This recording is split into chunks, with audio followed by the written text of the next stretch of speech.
Hi guys, EPIC എന്നൊക്കെ പറഞ്ഞാൽ കുറഞ്ഞു പോകും. ഒരു രക്ഷയില്ലാത്ത സാധനമായിരുന്നു. Hi guys, welcome back to my next video. നമ്മൾ ഇന്നിവിടെ നോക്കാൻ പോകുന്നത് F1 എന്ന് പറയുന്ന നമ്മുടെ ബ്രാഡ് പിറ്റിന്റെ ഏറ്റവും പുതിയ സിനിമയെ കുറിച്ചിട്ടാണ്. ജോസഫ് കൊസിൻസ്കിയാണ് ഇത് ഡയറക്റ്റ് ചെയ്തിട്ടുള്ളത്. മൂപ്പരുടെ ഇതിന് മുന്നത്തെ പടം എന്ന് പറയുന്നത് ടോപ്പ് ഗൺ മേവറിക്, അതുപോലെ തന്നെ ട്രോണൊക്കെ എടുത്തത് മൂപ്പരാണ് തോന്നുന്നുണ്ട്.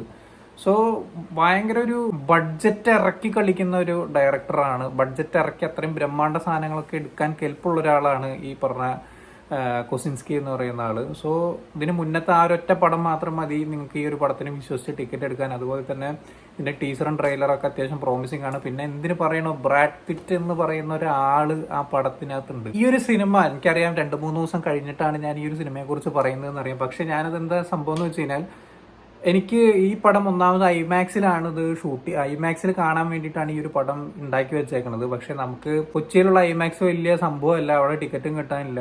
അപ്പൊ ഞാൻ ഒന്ന് വിചാരിച്ചു എന്നാൽ 4DX അങ്ങോട്ട് കണ്ടുകളയാന്ന് വിചാരിച്ചു. കാരണം റേസിംഗ് ഒക്കെ ആണല്ലോ, നമ്മൾക്ക് ഇങ്ങനെ കുലുങ്ങി അതൊക്കെ കാണാൻ ഒരു പ്രത്യേക തരം വൈബായിരിക്കും എന്നൊക്കെ വിചാരിച്ച് പോയി. പടം തുടങ്ങിയ ഒരു 10 മിനിറ്റ് എനിക്ക് അതിനോട് പൊരുത്തപ്പെടാൻ ഭയങ്കര പാടായിരുന്നു. അതായത് എന്താണെന്ന് വെച്ച് കഴിഞ്ഞാൽ, കൂടുതൽ കുലുക്കം വരുന്ന സമയത്ത് നമുക്ക് അവിടെ ശ്രദ്ധിക്കണം ഇവിടെ ശ്രദ്ധിക്കണം എന്നുള്ളൊരു കൺഫ്യൂഷനിലൊക്കെ വന്ന് അത്തരത്തിലുള്ള ഒരു പരിപാടിയൊക്കെ അത് കഴിഞ്ഞപ്പോഴത്തേക്കും സ്മൂത്തായി. നല്ല അടിപൊളി എക്സ്പീരിയൻസ് ആയിരുന്നു ഈ ഒരു F1 എന്ന് പറയുന്ന പടം 4DX കാണാനായിട്ട്. കാരണം എന്താണെന്ന് വെച്ചാൽ, ഇതിലൊരു മഴയത്തുള്ള റേസിങ്ങിന്റെ സമയത്തൊക്കെ നമുക്ക് മേത്തേക്ക് വെള്ളമൊക്കെ ചിരിച്ച് നല്ല രസമായിട്ടൊരു കൂളൊക്കെ തന്നു. അതുപോലെ തന്നെ കാറ്റിന്റെ, അതായത് സ്പീഡിൽ വണ്ടി ഓടിക്കുന്ന സമയത്ത് കാറ്റിന്റെ ഒക്കെ പരിപാടി ഉണ്ട്.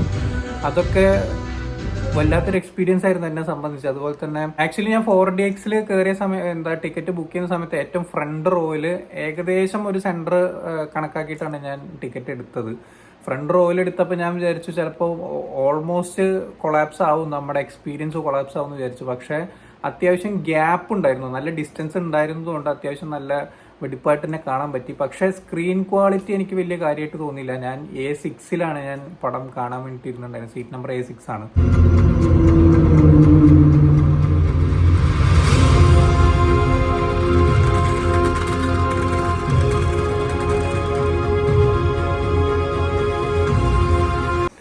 പക്ഷെ സ്ക്രീൻ ക്വാളിറ്റി എനിക്ക് വലിയ കാര്യമായിട്ടൊന്നും തോന്നിയിട്ടുണ്ടായിരുന്നു കേട്ടോ. കാരണം നമ്മൾ ഈ 4K പടം കണ്ട് അല്ലെങ്കിൽ RGB ലേസറിലൊക്കെ പടം കണ്ട് ഇതിലേക്ക് വരുന്ന സമയത്ത് എന്തോ ഒരു സുഖമില്ലായ്മ ഫീൽ ചെയ്തു. പക്ഷെ നമുക്ക് ഈ സീറ്റിംഗ് എക്സ്പീരിയൻസ് അത് അത്യാവശ്യം നല്ല രസമുണ്ടായിരുന്നു. 350 രൂപയായിരുന്നു ടിക്കറ്റിന്. ഇനി പടത്തിലേക്ക് വരാം. പടത്തിലേക്ക് വരുന്ന സമയത്ത് ആസ് യൂഷ്വൽ നമ്മൾ കണ്ടിട്ടുള്ള സ്പോർട്സ് മൂവീസിന്റെ ഒക്കെ ടെംപ്ലേറ്റ് തന്നെയാണ് ഈ ഒരു സിനിമയ്ക്കുള്ളത്.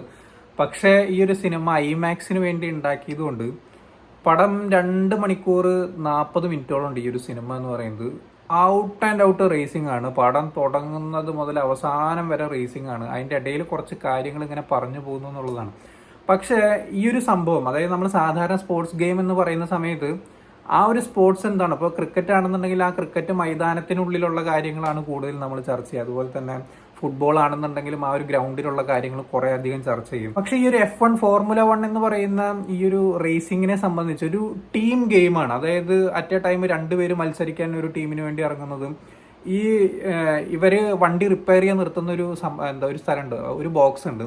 അവിടെയുള്ള അവരുടെ പിറ്റ് ക്രൂ മെമ്പേഴ്സ് ഉണ്ട്. അവരുടെ കയ്യിൽ നിന്ന് ഒരു സെക്കൻഡ് പാളിയെ പോലും ഇവർക്ക് ഉണ്ടാകുന്ന നാശനഷ്ടങ്ങൾ എന്തൊക്കെയാണ്, അങ്ങനെയൊക്കെ പറഞ്ഞു പോകുന്ന ഒരു ടീം ഗെയിം. ആ ഒരു ടീമിന്റെ ഉണ്ടല്ലോ, അതായത് ആ ഒരു ക്രൂ മൊത്തത്തിന്റെ കാര്യങ്ങൾ നമുക്കിവിടെ ചർച്ച ചെയ്യാൻ പറ്റും. അതായത് ഈ ഒരു ബ്രാഡ് പിറ്റിന്റെ ക്യാരക്ടറും അതുപോലെ തന്നെ ഇങ്ങരുടെ കൂടെ കൊളീഗായിട്ട് വരുന്ന ബ്രണ്ടൻ, അങ്ങനെ എന്തോ ആണ് ആളുടെ പേര്, ഒരു പയ്യൻ 22-25 വയസ്സുള്ള ഒരു ക്യാരക്ടറാണ്. അവർ രണ്ടുപേരുടെ മാത്രം കഥയല്ലാതെ ആ ഒരു ക്രൂവിന്റെ മൊത്തത്തിലും, അതായത് ഇതില് കെയ്റ്റ് എന്നൊക്കെ പറഞ്ഞിട്ടൊരു കഥാപാത്രം വരുന്നുണ്ട്, ഒരു ലേഡി കഥാപാത്രം. അതായത് ആ വണ്ടിയുടെ മെക്കാനിക്, അങ്ങനത്തെ ഒരു പരിപാടിയാണ്, വണ്ടി ഉണ്ടാക്കുന്ന ഒരു ലേഡി, അങ്ങനത്തെ ഒരു പരിപാടി. ആ ഒരു ലേഡിക്ക് ഒരു ബാക്ക് സ്റ്റോറി ഉണ്ട്, ബ്രാഡ് പിറ്റിന് ഒരു ബാക്ക് സ്റ്റോറി ഉണ്ട്. ഈ ഒരു പയ്യന്, അതായത് കൊളീഗായിട്ട് വരുന്ന ഈ ഒരു പയ്യൻ ഉണ്ടല്ലോ, നേരത്തെ പറഞ്ഞ 20-25 വയസ്സായിട്ടുള്ള ആ ഒരു പയ്യൻ, അയാൾക്കൊരു ആഗ്രഹമുണ്ട്. അതുപോലെ തന്നെ ഈ ടീമിന്റെ ഉടമസ്ഥൻ നമ്മുടെ ബ്രാഡ് പിറ്റിന്റെ കൂട്ടുകാരനാണ്. ആ കൂട്ടുകാരന്റെ അവസ്ഥ എന്താണെന്നുള്ളത് കാണിക്കുന്നുണ്ട്. ഒരു ഫ്രണ്ട്ഷിപ്പ് ബോണ്ടിങ് എന്താണെന്ന് കാണിക്കുന്നുണ്ട്. ഒരുപാട് ലെയേഴ്സിൽ കൂടെ പോയിട്ട് റേസിംഗിലേക്ക് വരുന്ന, അല്ലെങ്കിൽ ഇതൊക്കെ ബ്ലെൻഡ് ചെയ്തുകൊണ്ട് മുന്നോട്ട് പോകുന്ന ഒരു സിനിമയാണ്. അതുകൊണ്ട് തന്നെ ഒരു ഗംഭീര സ്ക്രിപ്റ്റ് റൈറ്റിംഗ് ഈ ഒരു പടത്തിനുണ്ടെന്ന് തന്നെ പറയാം. പിന്നെ അതുപോലെ തന്നെ ഡയലോഗുകളൊക്കെ സംസാരിക്കുന്നത്, അതായത് കുറേ നെടുകണ്ട ഡയലോഗുകളൊക്കെ ചില സമയത്ത് വരുന്നുണ്ട്. ഒരു 5-6 പേരൊക്കെ കൂടി നിന്ന് സംസാരിക്കുന്ന സമയത്ത് നമുക്ക് ചിലപ്പോൾ നമ്മളുടെ മലയാളത്തിൽ നിന്നൊക്കെയാണെന്നുണ്ടെങ്കിൽ ചിലപ്പോൾ ബോറടിക്കാനുള്ള സാധ്യതയൊക്കെ ഉണ്ട്. പക്ഷെ ഇതിൽ എന്താണെന്ന് വെച്ച് കഴിഞ്ഞാൽ അറ്റ് എ ടൈമിൽ തന്നെ 2-3 ക്യാമറ ഒക്കെ ഷൂട്ട് ചെയ്തിട്ടുണ്ട് എന്നാണ് എനിക്ക് തോന്നിയിട്ടുള്ളത്. ആ എല്ലാവരുടെയും ആ ഒരേ സമയത്തുള്ള എക്സ്പ്രഷൻസ് ക്യാച്ച് ചെയ്യുന്നതും അതുപോലെ തന്നെ ഓരോ ഡയലോഗിനുള്ള കണ്ടിന്യൂവേഷനും ഒക്കെ കാണുമ്പോൾ ആ ഒരു എഡിറ്ററുടെ ആ ഒരു മികവുണ്ടല്ലോ, അതും വലിയൊരു സംഭവമായിട്ട് തന്നെയാണ് എനിക്ക് പേഴ്സണലി തോന്നിയിട്ടുള്ളത്. പിന്നെ ബ്രാഡ് പിറ്റിന്റെ ക്യാരക്ടർ നമുക്കുണ്ടാക്കുന്ന മോട്ടിവേഷനും അതുപോലെ തന്നെ ആ ക്രൂവിനുണ്ടാക്കുന്ന മോട്ടിവേഷനൊക്കെ കാണിക്കുന്ന സീക്വൻസ് അതിഗംഭീരം എന്നല്ലാതെ വേറൊന്നും പറയാനില്ല. ഇതൊക്കെ ഡയറക്ഷൻ വശമാണ് ഞാൻ പറഞ്ഞത്. എന്നെ സംബന്ധിച്ച് പീക്ക് എക്സ്പീരിയൻസ് എന്ന് പറയാനുള്ളത് ഹാൻസ് സിമ്മറുടെ കൈകളാണ്. എൻ്റെ മോനെ ഒരു രക്ഷയില്ല. അത് 4DX എന്ന് ആ ഒരു അത്രയും ഗംഭീരമായിട്ടുള്ളൊരു ശബ്ദത്തൊന്നും കൂടി കേൾക്കുന്ന സമയത്ത് കണ്ണൊക്കെ നിറഞ്ഞു പോകും ചില സമയത്ത്. അമ്മാതിരി സാധനം. എനിക്ക് ഹാൻസ് സിമ്മറുടെ ബാറ്റ്മാൻ്റെ ആ ഒരു പരിപാടിയൊക്കെ കഴിഞ്ഞിട്ട് എനിക്ക് ഏറ്റവും ഇഷ്ടപ്പെട്ട എൻ്റെ ടേസ്റ്റിനനുസരിച്ചുള്ള ഒരു മ്യൂസിക് എനിക്ക് കിട്ടിയത് ഈ ഒരു പടത്തിൽ നിന്നാണ്. അതായത് കുറച്ച് അടിച്ചുപൊളിയും കാര്യങ്ങളും കുറച്ച് മോട്ടിവേഷൻ കാര്യങ്ങൾ, ആ പടത്തിന് വേണ്ടത് എന്താണോ ആ ഒരു സാധനം ഹാൻസ് സിമ്മർ അപ്ലിഫ്റ്റ് ചെയ്ത് വെച്ചിരിക്കുന്ന ഒരു വിധമുണ്ട്. ഒരു 2-3 സീക്വൻസുകളിൽ ഞാൻ അറിയാണ്ട് ഞാൻ നിന്ന് കൈയടിച്ചിട്ടുണ്ട് ആ ഒരു സീക്വൻസിന്. അബ്സല്യൂട്ട്ലി ഒന്നും പറയാനില്ല. ഹാൻസ് സിമ്മർ ആണ് എന്നെ സംബന്ധിച്ച് ഈ ഒരു പടത്തിനകത്ത് ഏറ്റവും വലിയൊരു നായകൻ എന്ന് പറയുന്നത്. അതുപോലെ തന്നെ ബ്രാഡ് പിറ്റിന്റെ അഭിനയം. ആ ബ്രാഡ് പിറ്റിന് 10-60 വയസ്സായിട്ടുള്ള ഒരു ക്യാരക്ടറായിട്ടാണ് കാണിക്കുന്നത്. ഒരു യങ് ഏജിലുള്ള ഒരു ക്യാരക്ടർ കാണിക്കുന്നുണ്ട്. അത് സ്ഥിരം ആസ് യൂഷ്വൽ സ്പോർട്സ് ഗെയിമിലുള്ള ഒരു പരിപാടിയൊക്കെ തന്നെ. അതുപോലെ തന്നെ ഈ ഒരു 60-ാമത്തെ വയസ്സിൽ അല്ലെങ്കിൽ 50-60 വയസ്സിനകത്ത് കാണിക്കുന്ന ഒരു ലവ് സ്റ്റോറി പോലത്തെ ഒരു പരിപാടി കടന്നു വരുന്നുണ്ട്. അത് നിങ്ങൾക്ക് പടം കാണുന്ന സമയത്ത് ഒരു ഫ്രഷ് എക്സ്പീരിയൻസ് ആവുമല്ലോ, എനിക്കറിയില്ല. ട്യൂൺ ചെയ്യുക പരിപാടിയൊക്കെ, അത് എന്നെ സംബന്ധിച്ചൊരു നല്ല രസമുള്ളൊരു പരിപാടിയായിരുന്നു. ഒരു 50 വയസ്സ് 60 വയസ്സുള്ള ഒരാൾ വന്നിട്ട് ആ ഒരു പരിപാടിക്കൊക്കെ നിൽക്കുന്നത് നല്ല രസമുള്ള ഒരു സംഭവമായിരുന്നു. അതും ബ്രാഡ് പിറ്റിന്റെ ആ ഒരു മാനറിസങ്ങളും കാര്യങ്ങളും ഉണ്ടല്ലോ, അതൊക്കെ ഒരു രക്ഷയില്ല, വേറെ ലെവലായിരുന്നു.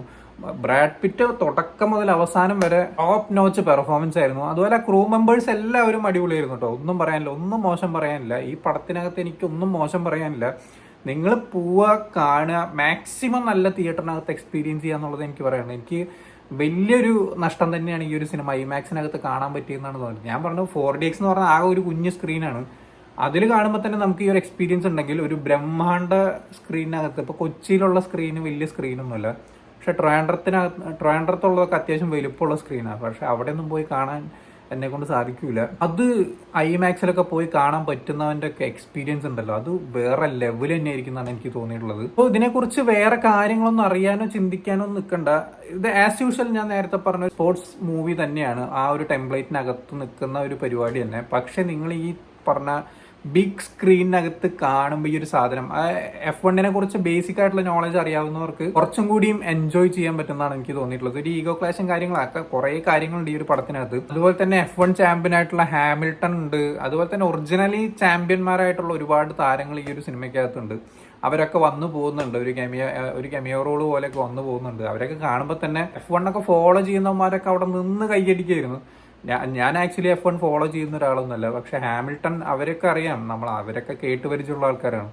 പക്ഷെ ഇവരൊക്കെ വരുന്ന സമയത്തുണ്ടല്ലോ, F1 ഒക്കെ ഫോളോ ചെയ്യുന്ന പയ്യന്മാര് പടം കാണാൻ വന്നിട്ടുണ്ടായിരുന്നു. എൻ്റെ അമ്മ, അവന്മാരൊക്കെ ത്രില്ലടിച്ചിരുന്ന് കാണാന്നൊക്കെ പറഞ്ഞ അമ്മാതിരി ഒരു എക്സ്പീരിയൻസ് ആണെന്നാണ് അവന്മാരും പറഞ്ഞത്. ഞാൻ എൻ്റെ തൊട്ടപ്പുറത്തിരുന്ന പയ്യന്മാരൊക്കെ പറഞ്ഞിട്ടുണ്ടായിരുന്നു. ഒരു രക്ഷ ഉണ്ടായിരുന്നില്ല. എന്നെ സംബന്ധിച്ച് ഞാനൊരു കോമൺ ഓഡിയനാണ്. F1 അധികം ഫോളോ ചെയ്യാത്തൊരു മനുഷ്യന് വരെ ഇത്ര അധികം ഒരു എക്സ്പീരിയൻസ് കിട്ടിയിട്ടുണ്ടെങ്കിൽ നിങ്ങൾ ആലോചിക്കുക, ഒരു 4K-ലോ അല്ലെങ്കിൽ നല്ലൊരു ഗംഭീരമായിട്ടുള്ളൊരു വിഷ്വൽ ക്വാളിറ്റി ഉള്ളൊരു, എനിക്കൊരു വിഷ്വൽ ക്വാളിറ്റി എനിക്ക് വലിയ കാര്യമായിട്ട് എനിക്ക് ഈ ഒരു തിയേറ്ററിനകത്ത് തോന്നിയില്ല. നല്ലൊരു വിഷ്വൽ ക്വാളിറ്റി ഉള്ള ഒരു തിയേറ്ററിനകത്ത് തന്നെ നിങ്ങൾ ഈ ഒരു സിനിമ കാണുക. അതുപോലെ ഡോൾബി അറ്റ്മോസ് ഒക്കെ ഉള്ള തിയേറ്ററിന് കണ്ടിട്ടില്ല എന്നുണ്ടെങ്കിൽ നിങ്ങൾക്കാണ് വെറും നഷ്ടം. കാരണം ഹാൻസ് സിമ്മർ അമ്മാതിരി പണിയെടുത്ത് വെച്ചിട്ടുണ്ട് ചങ്ങായിമാരെ. ഞാൻ വെറുതെ പറഞ്ഞൊന്നുമല്ല. നിങ്ങളൊന്നും വേണ്ട, നിങ്ങളിപ്പോൾ പോയിട്ട് ആ സ്പോട്ടിഫൈയിൽ പോയിട്ട് F1 തീം എന്നൊക്കെ അടിച്ചു നോക്കിയാൽ മതി. ആ ഒരു സാധനം F1 തീം ഉണ്ട്. അതുപോലെ തന്നെ ഒരു 7 മിനിറ്റിന്റെ ഒരു സ്കോർ മൂപ്പര് ചെയ്ത് വെച്ചിട്ടുണ്ട് അതിനകത്ത്. അത് രണ്ടും കേട്ട് വെക്കുക, എന്നിട്ട് അങ്ങോട്ട് കണ്ണടച്ച് ഹെഡ്സെറ്റും വെച്ച് അത് കേൾക്കുക. അത് കേൾക്കുമ്പോൾ തന്നെ നിങ്ങൾക്ക് ഒരു എക്സ്പീരിയൻസ് ഉണ്ടാവും. അത് കേൾക്കുമ്പോൾ തന്നെ നിങ്ങൾക്ക് ഈ ഒരു സിനിമ കാണണം തോന്നും. അമ്മാതിരി ഒരു പെട്ടപ്പൻ സാധനങ്ങളാണ് ആ ഒരു 2 എൻ്റെ അമ്മ, ഒരു രക്ഷയില്ല. അപ്പോൾ എന്തായാലും നിങ്ങൾ കണ്ടിട്ടുണ്ടാവും എന്ന് പ്രതീക്ഷിക്കുന്നു. കാണാത്തവരുണ്ടെങ്കിൽ ദയവായി നല്ലൊരു സ്ക്രീൻ, നല്ല ക്വാളിറ്റി സ്ക്രീൻ തിരഞ്ഞെടുത്ത് കാണാൻ ശ്രമിക്കുക. സോ നിങ്ങൾ കണ്ടിട്ടുള്ളവരാണെങ്കിൽ എന്താണ് നിങ്ങളുടെ അഭിപ്രായം എന്നുള്ളത് താഴെ കമന്റ് ബോക്സിൽ രേഖപ്പെടുത്തുക. സോ വീഡിയോ ഇഷ്ടപ്പെട്ടെന്നായിരുന്നു, ഇഷ്ടപ്പെട്ട ലൈക്ക് ചെയ്യുക, ഷെയർ ചെയ്യുക, കമന്റ് ചെയ്യുക, ചാനൽ സബ്സ്ക്രൈബ് ചെയ്യുന്നവരും മറക്കാതിരിക്കുക. See you in the next video guys.